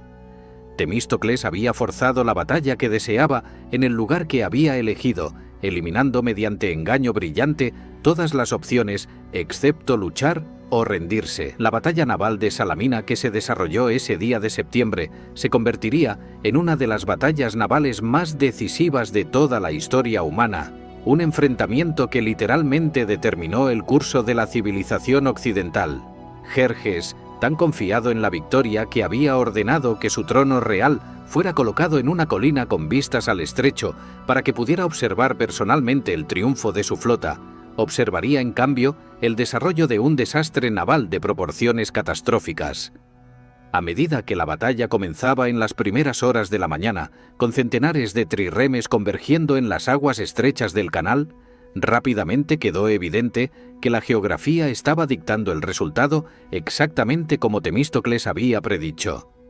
Los barcos persas, intentando maniobrar en las aguas confinadas mientras simultáneamente cientos de otros barcos intentaban hacer lo mismo, rápidamente se encontraron en un caos de colisiones, confusión y órdenes contradictorias. Los trirremes griegos, más ligeros y maniobrables que muchos de los barcos persas y tripulados por marinos que conocían íntimamente estas aguas, explotaban cada oportunidad con precisión mortal. Los barcos griegos atacaban, embestían barcos persas con sus espolones de bronce reforzados que perforaban los cascos enemigos por debajo de la línea de flotación, causando que los barcos persas se hundieran rápidamente en las aguas profundas del estrecho. Cuando los barcos enemigos quedaban inmovilizados por daños o trabados con otros barcos, los marines griegos abordaban, convirtiendo las cubiertas de los trirremes en campos de batalla donde se libraban combates cuerpo a cuerpo feroces con espadas, lanzas y escudos. Los arqueros persas en las cubiertas de sus barcos disparaban nubes de flechas contra los trirremes griegos, pero los hoplitas, que servían como marines en los barcos griegos, estaban protegidos por armaduras de bronce que detenían la mayoría de los proyectiles, mientras que los remeros persas, vestidos apenas con túnicas ligeras, caían en masas bajo las flechas de respuesta griegas. A medida que las horas transcurrían y la batalla se intensificaba hasta convertirse en un torbellino caótico de madera astillada, bronce desgarrado, gritos de combate y agonía, llamas que consumían barcos incendiados y cuerpos que caían a las aguas donde se ahogaban bajo el peso de sus armaduras, la superioridad táctica griega se manifestaba cada vez más decisivamente. Los barcos persas, atrapados en las aguas estrechas donde no podían utilizar su superioridad numérica ni maniobrar efectivamente, eran metódicamente destruidos uno tras otro por los trirremes griegos que operaban con coordinación disciplinada. Las fuentes antiguas relatan que Artemisia, la reina de Halicarnaso, quien comandaba un contingente de barcos en la flota persa, demostró tal valentía y habilidad táctica durante el combate que Jerjes supuestamente comentó con amargura que sus hombres se habían comportado como mujeres, mientras que su única comandante femenina había luchado como un hombre. Sin embargo, incluso los esfuerzos heroicos de comandantes individuales no podían compensar las desventajas fundamentales que la geografía había impuesto a la flota persa. Hacia el atardecer, cuando finalmente la oscuridad comenzó a poner fin al combate, el estrecho de Salamina se había convertido en un cementerio acuático lleno de restos de barcos destrozados, cuerpos flotantes y supervivientes persas que se ahogaban o intentaban desesperadamente nadar hacia las costas. La flota persa había sufrido pérdidas devastadoras, con aproximadamente 200 trirremes hundidos o capturados, representando casi una quinta parte de la armada completa. Miles de marineros y soldados persas habían perecido en las aguas del estrecho. En contraste, las pérdidas griegas habían sido relativamente moderadas, aproximadamente 40 barcos destruidos, una fracción de su flota total. Más importante que los números absolutos era el impacto psicológico y estratégico de la derrota.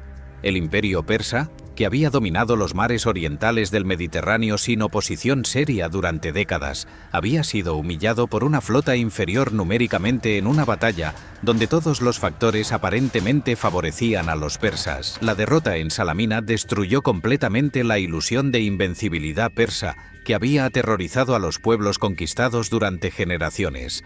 Jerjes, observando desde su trono en la colina mientras su flota era sistemáticamente destrozada frente a sus ojos impotentes, enfrentaba ahora un dilema estratégico de proporciones monumentales.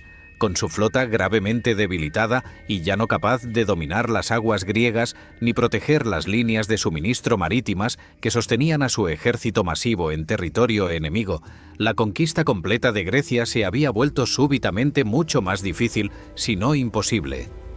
El ejército persa necesitaba aprovisionamiento continuo de alimentos, forraje para los animales y equipo militar, cantidades que no podían obtenerse mediante saqueo local en una Grecia cuya población destruía sus propios cultivos antes que permitir que los persas los confiscaran. Sin dominio naval seguro, estas provisiones no podían transportarse confiablemente desde Asia Menor, significando que el ejército persa arriesgaba literalmente morirse de hambre en territorio hostil si permanecía en Grecia durante el invierno que se aproximaba. Adicionalmente, Jerjes enfrentaba problemas políticos urgentes en el corazón de su imperio. Las noticias de la derrota en Salamina se propagarían rápidamente a través de los territorios conquistados, potencialmente inspirando rebeliones en provincias que hasta ahora habían permanecido sumisas por temor al poder persa, pero que podrían interpretar la derrota como señal de debilidad explotable. El monarca persa no podía arriesgarse a estar ausente de sus capitales orientales durante un período extendido mientras la estabilidad de su imperio se veía amenazada. Por consiguiente, Jerjes tomó la decisión de retirarse personalmente hacia Asia junto con una porción significativa de su ejército, dejando atrás una fuerza sustancial de aproximadamente 100.000 soldados bajo el mando de Mardonio, uno de sus generales más capaces, con órdenes de completar la conquista de Grecia durante el año siguiente. Esta retirada parcial no constituía una admisión de derrota total, sino más bien un reconocimiento realista de que la conquista de Grecia requeriría más tiempo y recursos de lo que Jerjes había anticipado inicialmente, y que él, personalmente, no podía permitirse permanecer ausente de sus dominios orientales durante el período extendido que ahora parecía necesario. Durante el invierno de 480 a 479 antes de nuestra era, mientras las tempestades mediterráneas hacían imposible las operaciones militares a gran escala, ambos bandos se prepararon intensivamente para la campaña de la próxima primavera, que todos comprendían sería absolutamente decisiva. Mardonio, comandando el ejército persa de ocupación en Grecia central, intentó dividir la alianza griega mediante diplomacia y soborno, ofreciendo términos generosos a Atenas si abandonaba la coalición antipersa. Los emisarios persas prometían reconstruir Atenas a expensas del gran rey, reconocer la autonomía ateniense y otorgar a la ciudad territorios adicionales en compensación por los daños sufridos durante la invasión. Estas ofertas tentadoras causaron considerable debate en Atenas, donde muchos ciudadanos, contemplando las ruinas humeantes de su ciudad y enfrentando un invierno de refugio miserable en tiendas y estructuras temporales en Salamina, se preguntaban si continuar la resistencia valía los sacrificios continuados. Sin embargo, la mayoría de los atenienses, recordando el sacrificio de Leónidas y los 300 en las Termópilas, rechazaron las propuestas persas, declarando que lucharían hasta la victoria o la extinción antes que someterse al imperio que había profanado sus templos y destruido sus hogares. Mientras tanto, Esparta movilizaba finalmente el poder militar completo que había mantenido en reserva durante el año anterior debido a restricciones religiosas y cálculos políticos. El ejército espartano completo, aproximadamente 10.000 ciudadanos con plenos derechos militares, complementados por decenas de miles de periecos y tropas auxiliares, se preparaba para marchar hacia el norte bajo el mando de Pausanias, el joven sobrino de Leónidas, quien había asumido la regencia en nombre del hijo menor de edad del rey caído. Pausanias, aunque joven y relativamente inexperto, estaba absolutamente determinado a vengar a su tío y redimir el honor de Esparta, demostrando que el sacrificio de Leónidas no había sido en vano. Otras ciudades del Peloponeso contribuyeron contingentes significativos. Tegea envió 1.500 hoplitas, Corinto aportó 5.000, Sición 3.000, y prácticamente todas las demás polis peloponesias enviaron sus contingentes completos. Incluso Atenas, a pesar de que su ciudad yacía en ruinas, reunió 8.000 hoplitas bajo el liderazgo de Arístides, demostrando una determinación extraordinaria de continuar la lucha sin importar los costos.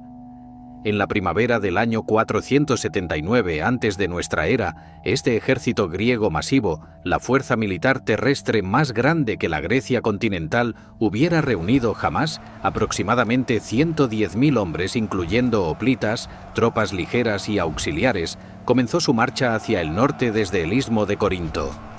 Mardonio, establecido con su ejército persa en Beocia, donde podía contar con el apoyo activo de Tebas y otras ciudades colaboracionistas, observaba el avance griego con una mezcla de confianza y aprensión. Confiaba en que su ejército, aunque significativamente menor en número que la fuerza masiva que Jerjes había comandado el año anterior, seguía siendo sustancial y probablemente superior a las fuerzas griegas en caballería, un arma en la cual los persas sobresalían, mientras que los griegos eran notoriamente débiles. No obstante, las memorias de las Termópilas y Salamina probablemente obsesionaban sus pensamientos, recordándole que los griegos habían demostrado repetidamente la capacidad de infligir derrotas devastadoras contra fuerzas aparentemente superiores cuando las circunstancias favorecían sus tácticas. Los dos ejércitos finalmente se enfrentaron cerca de la ciudad de Platea, irónicamente el mismo lugar que los persas habían destruido el año anterior en venganza por su resistencia. Durante varios días, los comandantes de ambos bandos maniobraron cautelosamente, buscando posiciones ventajosas mientras evitaban comprometerse en batalla bajo condiciones desfavorables. Mardonio utilizó su caballería superior para hostigar constantemente las líneas de suministro griegas, interceptando convoyes de aprovisionamiento y atacando los destacamentos aislados, intentando forzar a los griegos a atacar en condiciones desventajosas o retirarse por escasez de provisiones. Estas tácticas causaron considerable frustración entre los griegos, particularmente cuando un ataque de caballería persa exitoso destruyó una fuente de agua crucial que el ejército griego había estado utilizando, creando una crisis de abastecimiento que amenazaba con forzar una retirada humillante. Pausanias, enfrentando creciente presión de sus comandantes subordinados para tomar acción decisiva, ordenó un redespliegue nocturno diseñado para mover el ejército griego a posiciones más defendibles con mejor acceso a agua y suministros. Sin embargo, este movimiento nocturno se ejecutó pobremente, con diferentes unidades confundiendo sus órdenes y moviéndose hacia direcciones incorrectas, resultando en que al amanecer el ejército griego estaba peligrosamente disperso y desorganizado.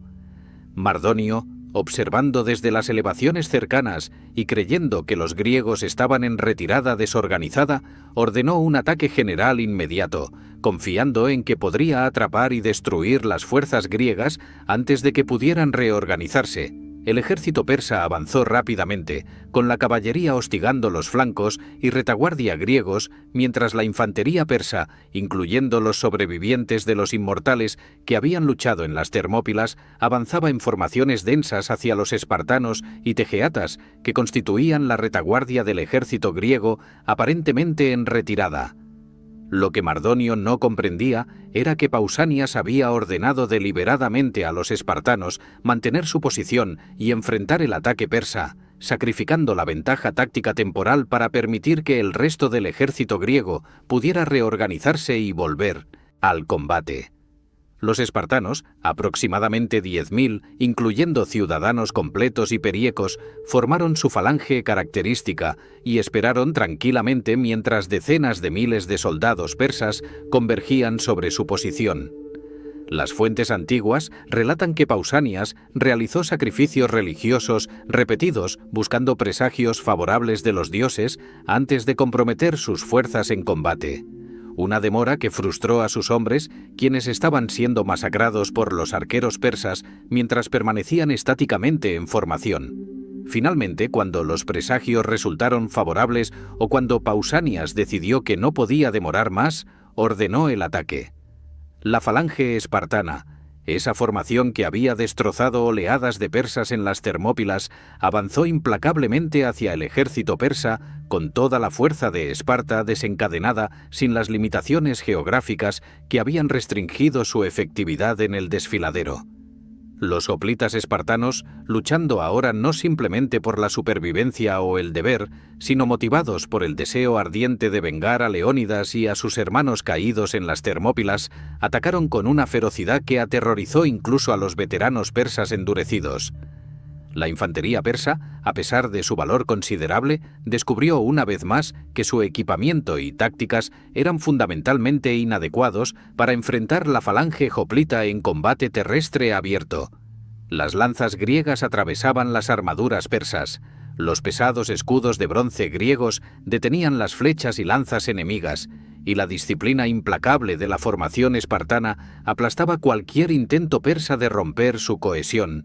Mardonio, desesperado por evitar una derrota que destruiría el prestigio persa permanentemente, condujo personalmente un contraataque con 1000 de sus mejores guerreros, los restos de los inmortales y su guardia personal de élite. Durante un tiempo, este ataque desesperado contuvo el avance espartano mediante la presión pura de números y el valor de guerreros dispuestos a morir por su comandante. Sin embargo, en el caos del combate cuerpo a cuerpo, un espartano llamado Aeimnesto, cuyo nombre sería recordado con honor durante generaciones en Esparta, identificó a Mardonio entre la multitud de combatientes, distinguible por su armadura ricamente decorada y su caballo blanco. Aeimnesto arrojó una piedra grande, un proyectil improvisado lanzado con la fuerza desesperada de un hombre luchando por su vida, que impactó a Mardonio en la cabeza con fuerza suficiente para fracturar su cráneo incluso a través de su casco, matándolo instantáneamente. La muerte de su comandante supremo destrozó completamente la moral del ejército persa, que había observado con creciente horror cómo su general caía bajo un golpe brutal que parecía simbolizar la futilidad de toda su campaña. Con Mardonio muerto y los espartanos avanzando implacablemente, el ejército persa se desintegró en una retirada caótica que rápidamente se convirtió en desbandada total. Los persas huyeron hacia su campamento fortificado, perseguidos de cerca por los griegos que mataban sin piedad a cualquiera que no podía correr lo suficientemente rápido. El campamento persa, rodeado por empalizadas de madera que ofrecían cierta protección contra la caballería, pero eran inefectivas contra hoplitas determinados, fue finalmente asaltado por los atenienses, quienes penetraron las defensas y masacraron a los soldados persas que habían buscado refugio allí. De los aproximadamente 100.000 soldados que Mardonio había comandado, las fuentes antiguas afirman que apenas 3.000 sobrevivieron para huir hacia Asia. Aunque estas cifras probablemente están exageradas, la magnitud de la derrota era innegable. El ejército persa en Grecia había sido efectivamente aniquilado como fuerza combatiente viable. La victoria en Platea, en el verano del año 479, antes de nuestra era, marcó el fin definitivo de la amenaza persa contra la Grecia continental. Ese mismo día, según algunas fuentes antiguas que probablemente reflejan más simbolismo que cronología precisa, la flota griega supuestamente derrotó a la flota persa restante en la batalla de Mícale en la costa de Asia Menor, destruyendo los últimos vestigios del poder naval persa en el Egeo. Nunca más los ejércitos persas intentarían conquistar la península griega. El imperio más poderoso del mundo había sido rechazado decisivamente por una coalición de pequeñas ciudades-estado que individualmente no habrían sobrevivido días contra el poder persa, pero que unidos e inspirados por ejemplos de sacrificio heroico como el de Leónidas, habían logrado lo imposible. Pausanias, tras la victoria, organizó elaborados funerales para los caídos en Platea, pero también ordenó que los huesos de Leónidas fueran recuperados de las Termópilas, donde habían permanecido insepultos durante casi un año. un acto de piedad y respeto que simbolizaba que Esparta finalmente había vengado a su rey sacrificado. En las Termópilas, donde todo había comenzado, los griegos erigieron monumentos para honrar a aquellos que habían caído defendiendo el paso. El más famoso de estos monumentos llevaba una inscripción compuesta por el poeta Simónides de Ceos, posiblemente el versificador más admirado de su generación, cuyas palabras capturaban perfectamente el espíritu del sacrificio espartano en su concisión lacónica característica. El epitafio decía simplemente: «Caminante, ve y dile a Esparta que aquí yacemos por obedecer sus leyes». Estas palabras, apenas una docena en el original griego, transmitían volúmenes sobre los valores que habían motivado a Leónidas y sus hombres: obediencia absoluta a las leyes de su ciudad, cumplimiento del deber sin considerar el costo personal, y la comprensión de que la gloria individual era insignificante comparada con el honor colectivo de servir a Esparta. El epitafio no glorificaba la guerra ni celebraba la violencia, simplemente reconocía que estos hombres habían hecho lo que las leyes de su ciudad exigían, y esa obediencia había costado sus vidas. El legado de Leónidas y los 300 trascendió inmediatamente los límites de Esparta para convertirse en propiedad de toda Grecia, un símbolo unificador de la resistencia helénica contra la tiranía oriental. Las generaciones posteriores de griegos reconocieron que el sacrificio en las Termópilas había proporcionado el tiempo crucial que permitió evacuar Atenas, preparar la flota para Salamina y organizar la resistencia que culminó en Platea. Sin los 3 días ganados en las Termópilas, la historia podría haber sido radicalmente diferente. Los persas podrían haber capturado Atenas antes de que su población fuera evacuada, destruyendo la flota ateniense en sus puertos y eliminando el instrumento que ganaría la victoria en Salamina. La invasión persa podría haber avanzado tan rápidamente que los griegos no habrían tenido tiempo de organizar la coalición masiva que combatió en Platea. En este sentido, aunque Leónidas había perdido su batalla táctica en las Termópilas, había ganado una victoria estratégica infinitamente más importante al proporcionar a Grecia el recurso más precioso en tiempos de crisis: tiempo. En las décadas y siglos posteriores a las guerras médicas, como los griegos llamarían a estos conflictos contra Persia, la figura de Leónidas creció hasta alcanzar proporciones casi mitológicas. Los espartanos lo veneraban como el ejemplo supremo de virtud espartana, el rey que había encarnado perfectamente los valores que su ciudad consideraba supremos. Los atenienses, a pesar de sus rivalidades frecuentes con Esparta, reconocían que sin el sacrificio de Leónidas, su propia ciudad habría sido conquistada y su experimento democrático destruido antes de florecer completamente. Los historiadores comenzaron a analizar y debatir sus decisiones, buscando comprender los motivos que lo habían llevado a elegir la muerte cuando la retirada era posible. Los filósofos utilizaban su ejemplo en debates sobre ética, patriotismo, liderazgo y el significado del sacrificio personal por el bien común. Lo más significativo era que el sacrificio de Leónidas proporcionó a los griegos algo que había sido notablemente ausente en su mundo fragmentado de ciudades-estado eternamente en conflicto: un sentido incipiente de identidad panhelénica común.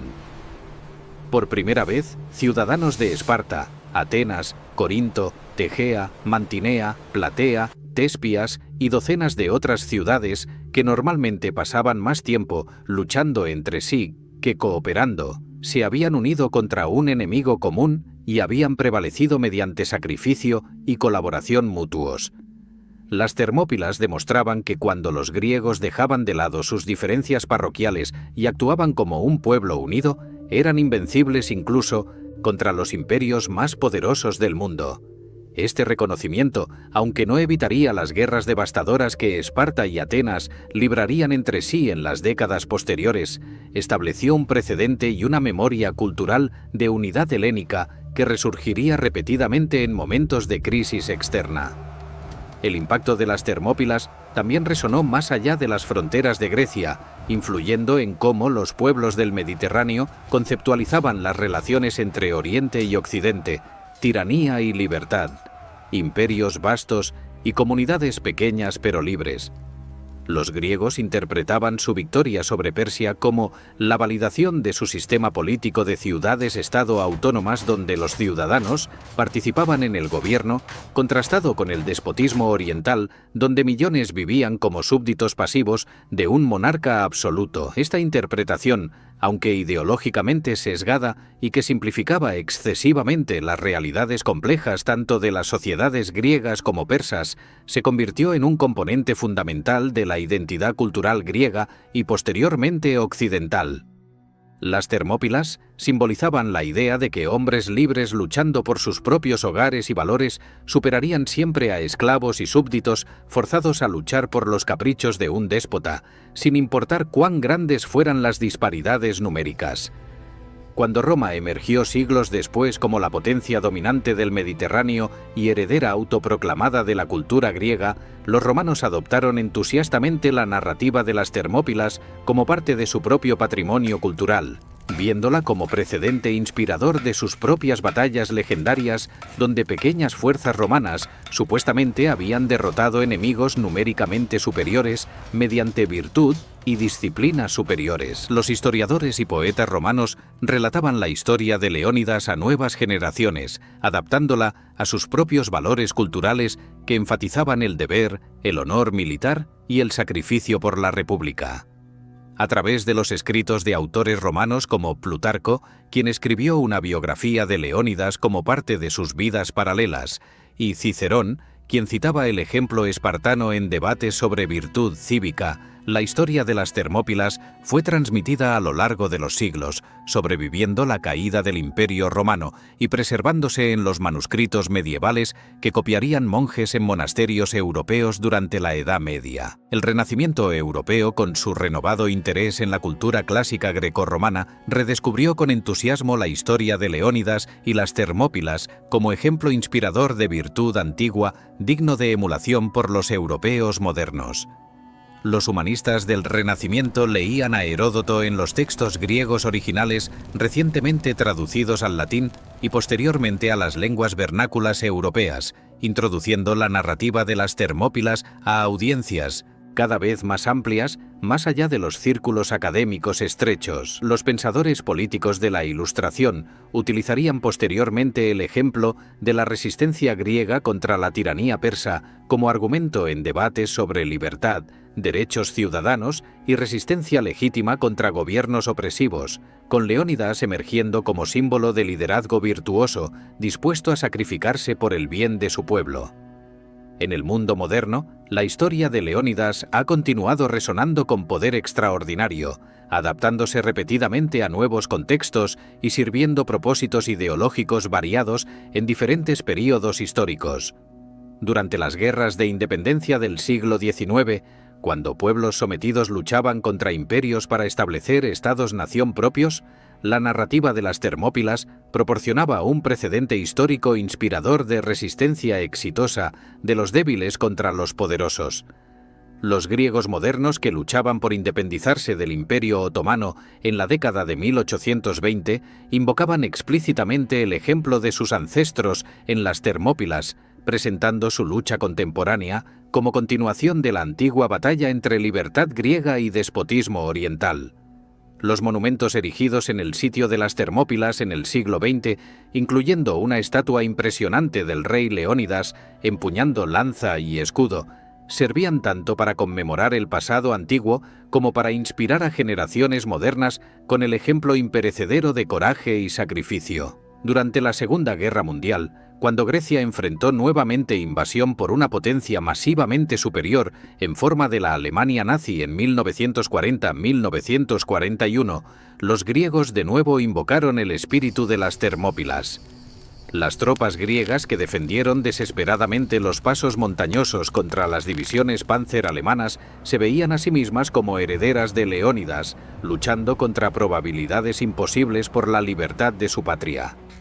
Aunque finalmente Grecia fue conquistada por las fuerzas del Eje, la resistencia griega feroz había retrasado la invasión alemana de la Unión Soviética por semanas cruciales, contribuyendo quizás a que la Wehrmacht fuera atrapada por el invierno ruso antes de capturar Moscú. un eco histórico notable de cómo el retraso en las Termópilas había alterado el curso de la invasión persa 24 siglos antes. En la cultura popular contemporánea, la historia de Leónidas ha alcanzado audiencias globales masivas mediante películas, novelas gráficas, videojuegos y otras formas de entretenimiento mediático que reinterpretan libremente la narrativa histórica para audiencias modernas. Aunque estas adaptaciones frecuentemente sacrifican la precisión histórica en favor del espectáculo dramático y a menudo simplifican excesivamente las complejidades morales y políticas de las guerras médicas antiguas, han introducido la historia básica de las Termópilas a centenares de millones de personas que de otro modo nunca habrían encontrado este episodio histórico. La imagen icónica de guerreros espartanos con capas rojas y escudos de bronce defendiendo un desfiladero contra hordas infinitas de invasores se ha convertido en arquetipo cultural reconocible instantáneamente en todo el mundo, símbolo universal de resistencia valiente contra probabilidades abrumadoras. Más allá del entretenimiento y la inspiración patriótica, la historia de Leónidas continúa ofreciendo lecciones relevantes para el mundo contemporáneo sobre liderazgo, sacrificio y los límites del poder militar. Leónidas demostró que un líder verdadero no ordena a otros hacia peligros que él mismo no está dispuesto a enfrentar, sino que comparte los riesgos y sacrificios de aquellos que comanda.